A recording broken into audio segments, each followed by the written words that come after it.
حضور نے فرمایا اللہ کی لعنت ہو ان پر جو لباس پہن کے بھی ننگی ہوتی ہے۔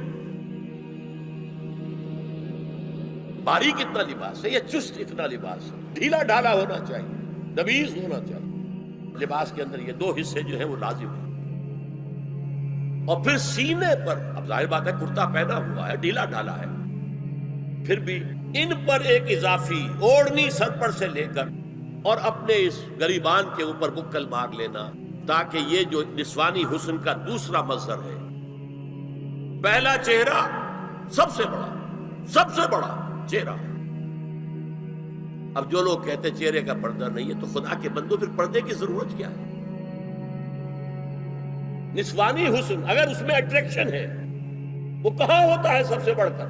مظہر اول کون سا ہے نسوانی حسن کا؟ چہرہ ہی تو ہے، سب سے بڑی اٹریکشن تو چہرہ، اسی کو نہ چھپایا تو پھر اور کیا چھپایا؟ ہاں دوسری چیز، چھاتی کے ابھار بہت اٹریکٹیو ہوتے ہیں انسان کے لیے۔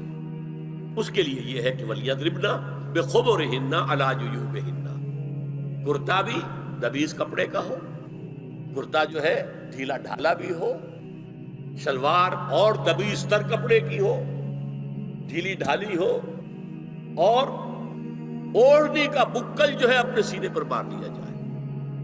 اب اس کے بعد فرمایا وَلَا يُبْدِينَ زِينَتَهُنَّ إِلَّا لِبُعُولَتِهِنَّ۔ اب یہاں یہ زینت کا لفظ آ رہا ہے چہرے کے لیے، اور چہرے ہی میں کچھ سنگھار بھی ہوتا ہے، کچھ سرما لگایا ہوا ہے، فرض کیجئے کسی اور طرح کا کوئی زیور پہنا ہوا ہے، گلے میں پڑا ہے، کانوں میں بدنے ہیں، وغیرہ وغیرہ۔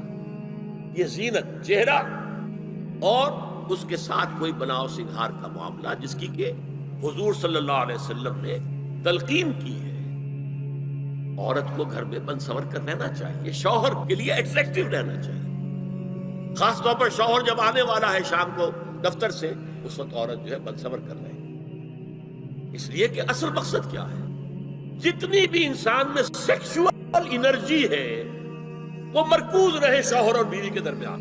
یہ فلسفہ ہے، ادھر ادھر نگاہ جائے نہ۔